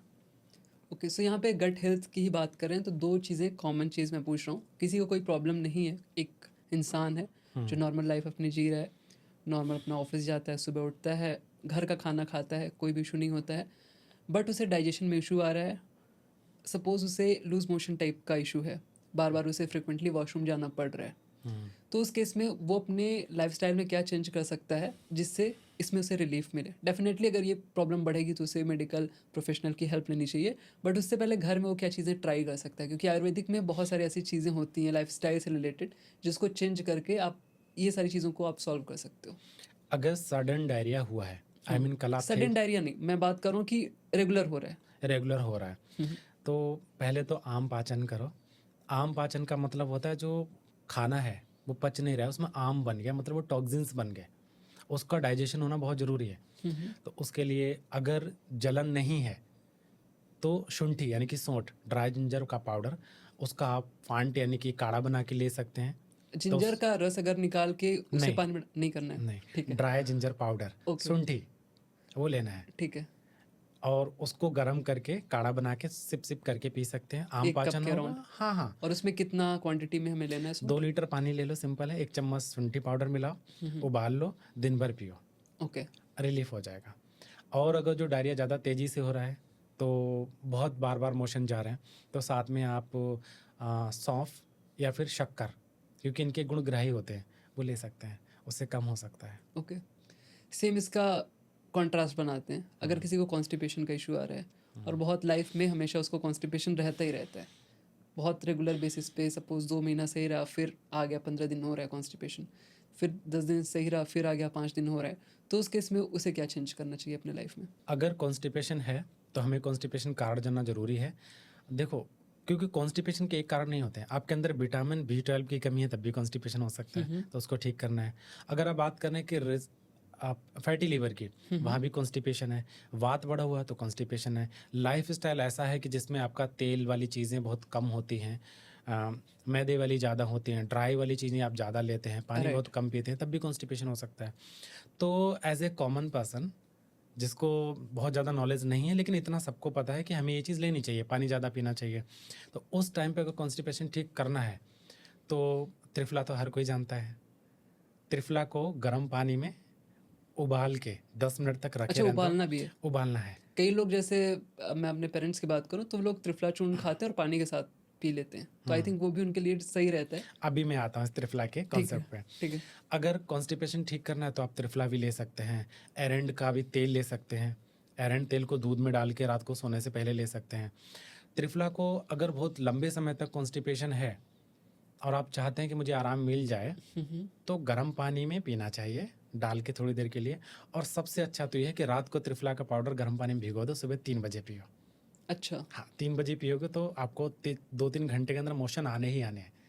और एक रामबाण चीज़ आपको बता देता हूँ, लेकिन ये ट्रीटमेंट नहीं है, ये सिर्फ एक रेमेडीज हैं, रेमेडी घरेलू है, नुस्खे टाइप का। लेकिन सिर्फ रिलीफ के लिए करना चाहिए, एज हाँ, ए डिजीज़ क्योर करने के लिए नहीं करना चाहिए, डिजीज़ मैनेजमेंट के लिए नहीं है। उसके लिए तो प्रोफेशनल की हेल्प लेंगे हरितकी डेफिनेटली। है, हरितकी यानी कि हरड़ पाउडर है, उस हरण के जो वो आते हैं, पाउडर्स आते हैं उसके। पाउडर भी आते हैं और टेबलेट्स भी आती हैं। हाँ हाँ, हरितकी टैबलेट मार्केट में मिलती हैं, राइट। पाउडर भी आते हैं, ये आसानी से मिल जाते हैं, मैं वैसी चीज़ें बता रहा हूँ। उसको आप 1 चम्मच खाने के बाद ऊपर से आप गुड़ खा लो और गर्म पानी पी लो, उससे भी आपको मोशन साफ हो जाएंगे। तो ये कुछ सिंपल सिंपल से नुस्खे हैं जो आप यूटिलाइज कर सकते हो छोटी छोटी प्रॉब्लम्स के लिए। ज़रूरी नहीं है, अगर कोई बीमारी नहीं है तो हमेशा जाओ ही, राइट, आपको नॉलेज है तो आप यूज़ कर सकते हो। ठीक है। गट हेल्थ की बात कर ही रहे हैं तो यहाँ पानी का एक बार कंसेप्ट ले आते हैं, वो छूट रहा था हमारा। सो पानी के लिए भी बोला जाता है कि आपको पानी ज़्यादा पीना चाहिए। आप ये कैसे डिसाइड करोगे कि आपके लिए कितना पानी ज़रूरी है? आपको 2 लीटर पीना है, 4 लीटर पीना है, 5 लीटर पीना है, कितना पीना है? 2 कॉन्सेप्ट हमेशा ध्यान रखो, जब प्यास लगे तब पानी पीना चाहिए, पहली चीज़। दूसरा, यूरिन का कलर आपको देखना चाहिए।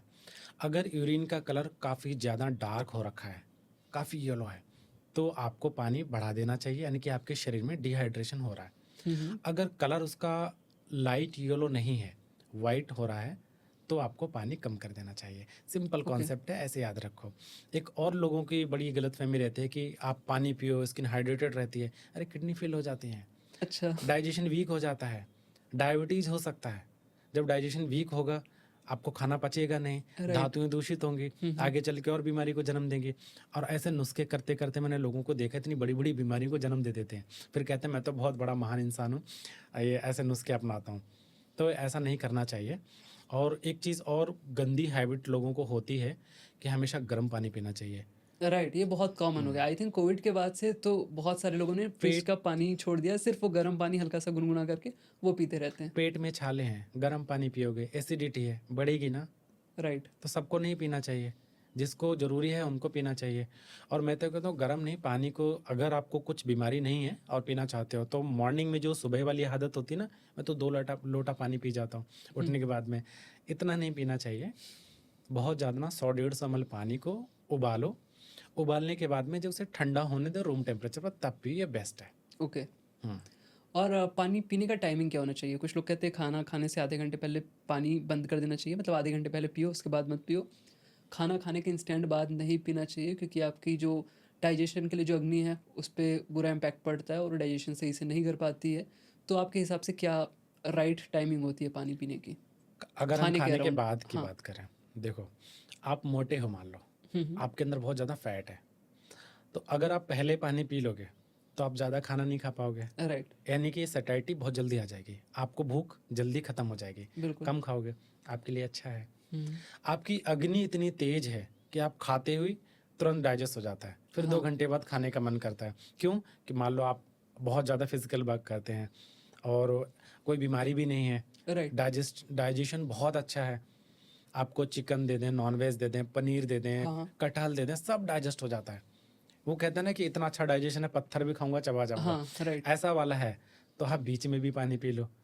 मान लो ठसके आ रहे हैं, हुँ, हुँ, तो पियोगे ना? ये तो नहीं बिल्कुल, मानोगे ना कि नहीं कॉन्सेप्ट लिखा नहीं, खाने खाने के घंटे बाद पीना, तब तक मर जाओगे। हाँ, तो ऐसी चीज़ें ब्लाइंडली फॉलो नहीं करनी चाहिए कि पानी पीना ही नहीं है। हाँ, खाना खाने के बाद में अगर आप आधे घंटे बाद पानी पीते हैं, तो अग्नि को थोड़ा-सा टाइम मिल जाता है। मान लो आप आग जला रहे हो, हुँ, हुँ, उसके ऊपर से पानी डाल रहे हो, क्या होगा? कम होगी? हाँ। हाँ, तो थोड़ा बाद में पी लो, बेटर है साथ में छाछ पी सकते हो। छाछ की अगर मैं ज़्यादा क्वांटिटी में खाने के इंस्टेंट बाद जैसे मैं पीता हूँ, मेरी आदत है बटर मिल्क पीने की, छाछ पीने की। सो जैसे मैंने खाना खाया, तुरंत मैं पानी ना पी के छाछ पी लेता हूँ।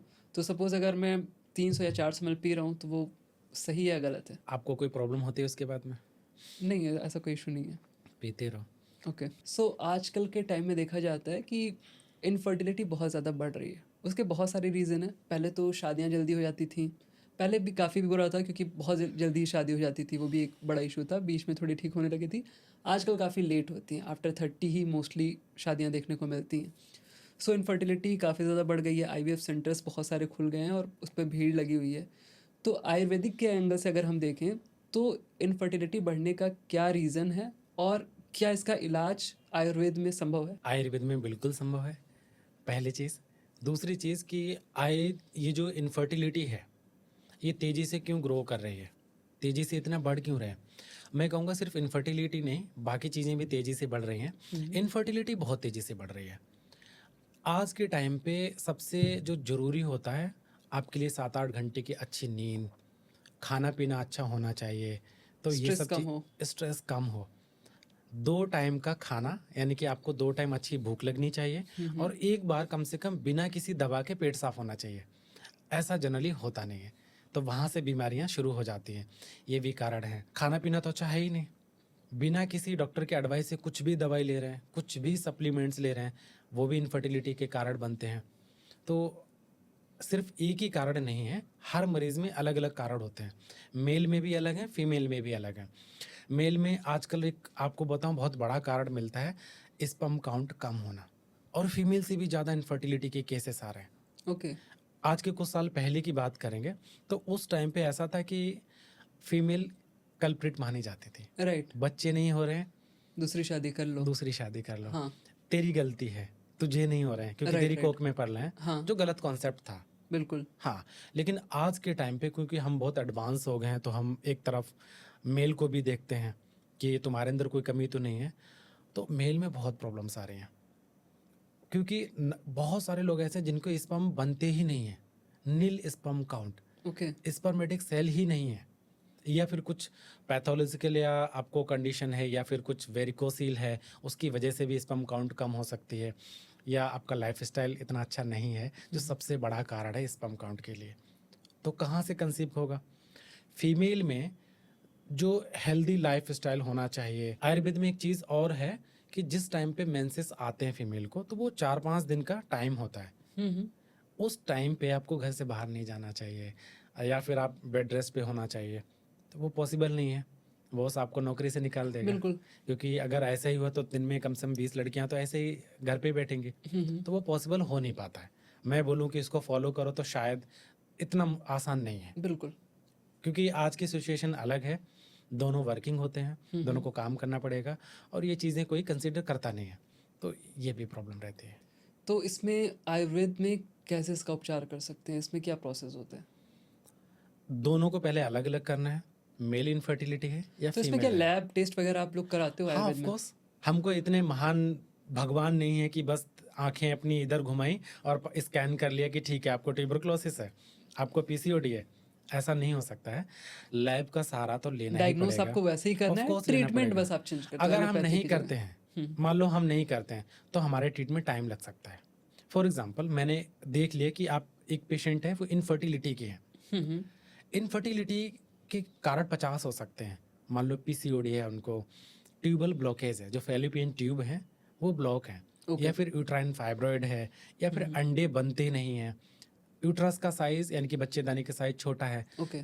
मुझे पता ही नहीं होगा तो मैं क्या करूँगा, नहीं कर सकता ना। तो मान लो 100 पेशेंट मैंने देखे, मैंने दवाई दी पीसीओडी के लिए, फर्टिलिटी इंक्रीज करने के लिए, तो 10 पेशेंट आए थे फर्टिलिटी जिनको बढ़ानी थी, बाकी सब कुछ नॉर्मल था, वो तो कंसीव कर जाएंगे, बिल्कुल।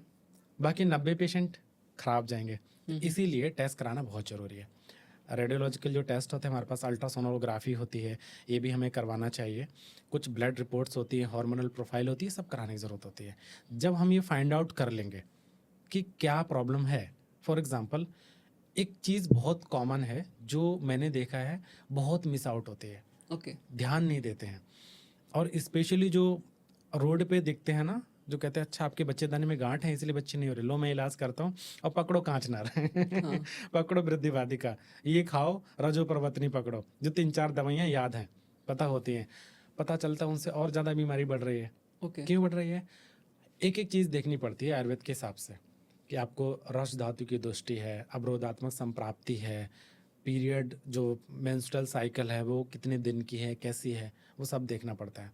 साथ में एक बहुत जो कॉमन चीज़ है लोग भूल जाते हैं, वो है एंड्रोमेट्रियम का साइज़। यूट्रस की जो लेयर होती है अंदर वाली, उसको एंड्रोमेट्रियम बोलते हैं। उसकी थिकनेस को बहुत लोग इग्नोर करते हैं, ओके। और उसकी वजह से गांठें तो दिख जाती हैं कि हाँ आपके सिस्ट है, आपको हेमरेजिक सिस्ट है, आपको ये है, आपको वो है, वो चीज़ दिखती है। लेकिन जनरली मैंने देखा है, जो मेरे पास रिपोर्ट्स आती हैं फेल्योर केसेस 10-10 साल 12 साल पुराने, तो मैं इसको बड़ा क्लोजली एनालाइज करता हूँ। उसको देखने के बाद में फिर मैं पहले उसका ट्रीटमेंट करता हूँ, और Okay. ऐसे मैंने देखा है कि 3-3 महीने में मैंने बहुत अच्छे रिजल्ट देखे हैं। तो जब तक आपको डिजीज़ का पता नहीं है कि वो है क्या, तब तक इलाज हम नहीं करते हैं कभी भी। ओके। सो फीमेल के केस में आप ये सारी चीज़ें, ये सिनारियो देखते हो, मेल के केस में आप क्या करते हो? मेल में पहले तो हम स्पर्म एनालिसिस करवाते हैं, एक तो मोटेलिटी देखते हैं। सो ये सारे लैब में टेस्ट होते हैं, हाँ, सारे सारे लैब टेस्ट में इसके टेस्ट अलग? होते हैं। ठीक है। सीमेन होता है, सीमेन कलेक्ट करने के बाद में जो आपका जो आपके पैथोलॉजिस्ट हैं वो चेक करेंगे कितना सीमेन को अमाउंट कितनी आती है, नंबर ऑफ स्पर्म कितने हैं, राइट। और वो हैं तो उनमें मोटाइल कितने हैं, यानी कि वाइबल कितने हैं, जिंदा कितने हैं, ताकतवर कितने हैं, ये सब चीज़ें देखी जाती हैं। ओके। इसके बाद ही पता चलता है। तो उसमें से एक तीर मारना है, तो मिलियंस ऑफ होते हैं। जनरली हमारे पास 60-70 मिलियन होने चाहिए, उसमें मोटेलिटी भी अच्छी खासी होनी चाहिए, 60-70%, तभी होता है। अगर किसी को स्पर्म काउंट नील मिलते हैं, एक भी नहीं मिला, स्पर्म सेल है ही नहीं, 0 काउंट है, उस कंडीशन में हम लोग देखते हैं कि फिर और कोई कंडीशन तो नहीं है, जैसे कि वेरिकोसील तो नहीं है, उसकी वजह से स्पर्म नहीं बन रहे हो, या फिर स्पर्म सेल ही नहीं है। ओके। वेरिकोसील भी ठीक हो जाती है ऑपरेशन से भी, आयुर्वेदिक दवाओं से भी। अगर आपको ये, अगर आपके अंदर स्पर्म सेल ही नहीं है, फिर हम कुछ नहीं कर सकते। स्पर्म सेल हैं, यानी कि लेडिक सेल होती हैं, वो अगर अवेलेबल हैं लेकिन रिपोर्ट्स में नहीं ला रही हैं, तो हम उसका भी इलाज कर सकते हैं। ओके। एक होता है जिसको बोलते हैं, एक ट्रीटमेंट होता है, बस्ती के थ्रू दिया जाता है, तो उसको बोलते हैं हम लोग बस्तांड बस्ती, बस्ती क्या होता है? एनीमा।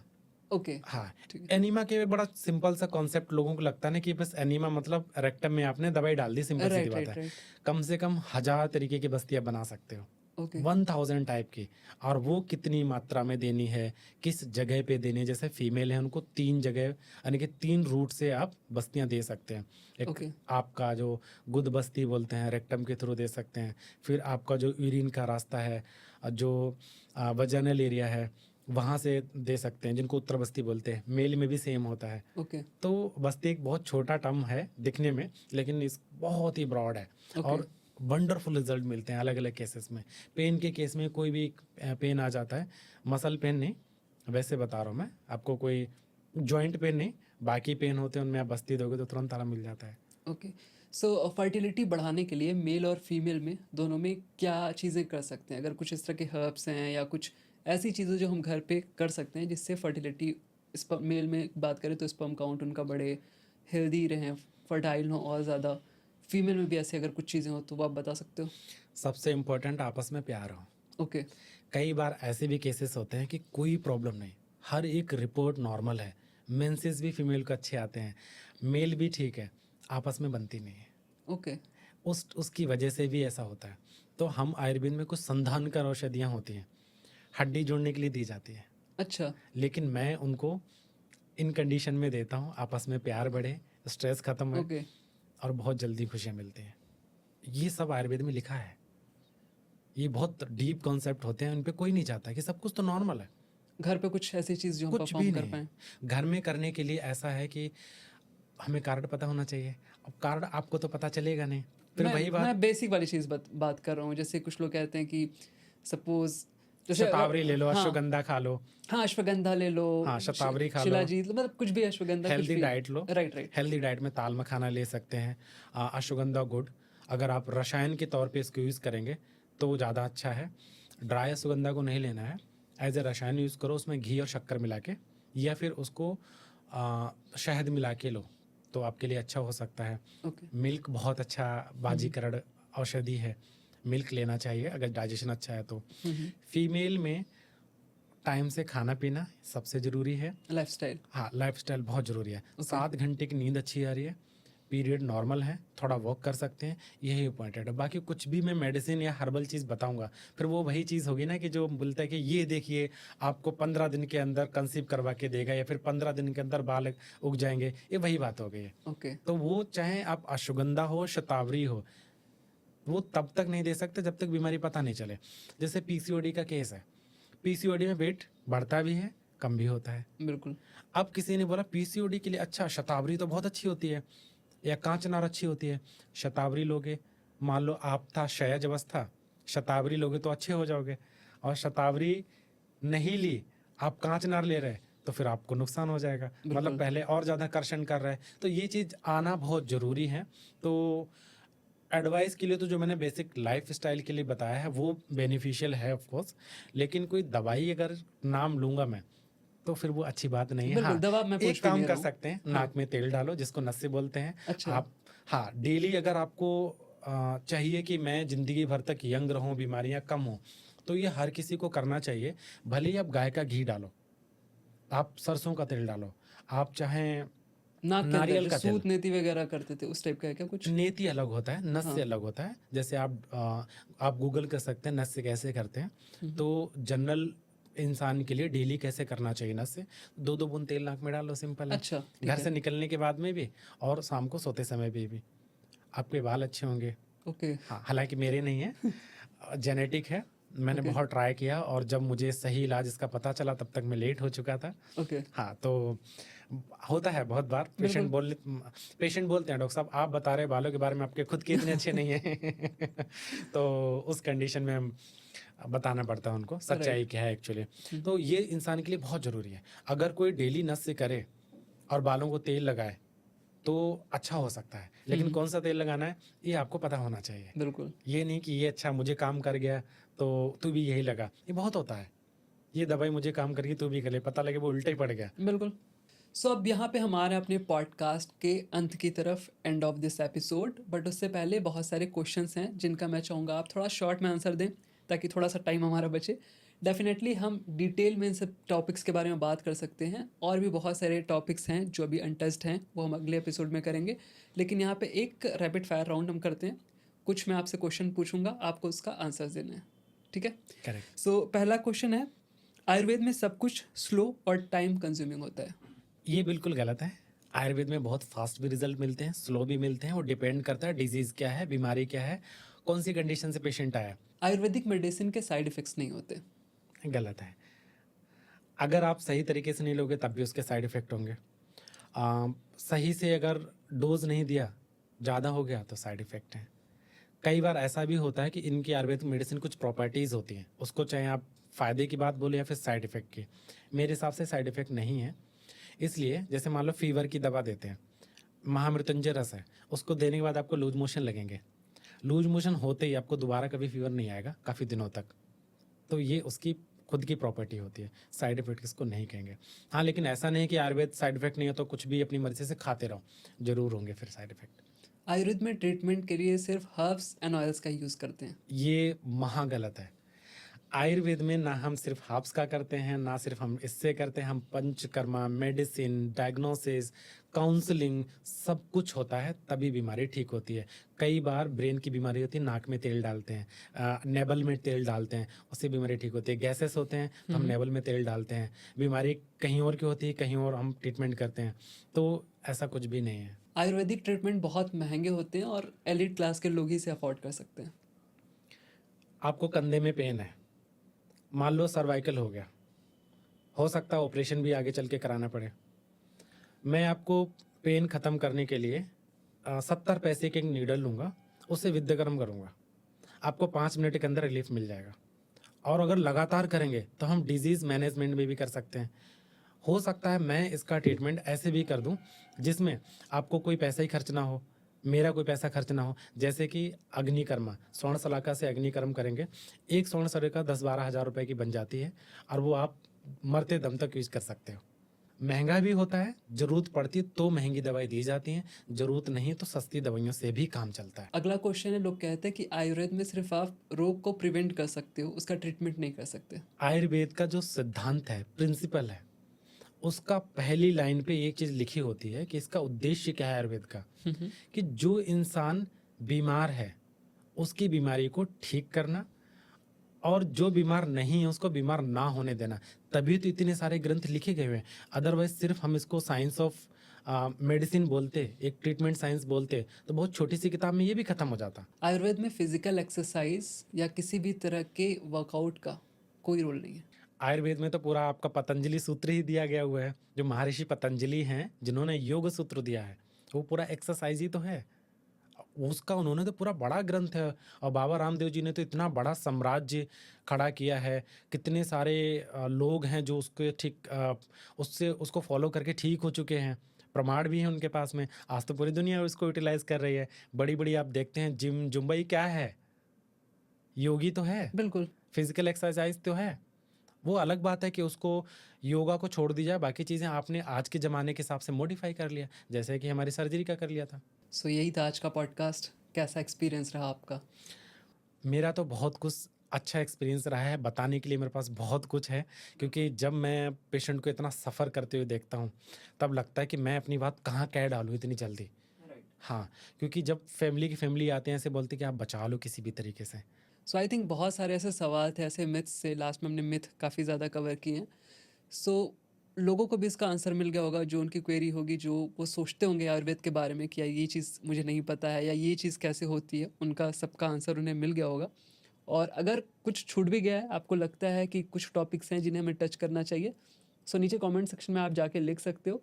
हम डेफिनेटली एक नेक्स्ट एपिसोड करेंगे आज से अराउंड 1 महीने बाद। सो उसके लिए जो भी आपकी क्वेरी होती है, क्वेश्चन होते हैं, आप कमेंट सेक्शन में जाके लिख सकते हो। वहाँ से हम नोट्स उठाएंगे अपने अगले एपिसोड के लिए। सो यही था आज का podcast. Thanks for watching this podcast. मिलते हैं नेक्स्ट पॉडकास्ट में किसी नए टॉपिक के साथ। तब तक के लिए बाय बाय।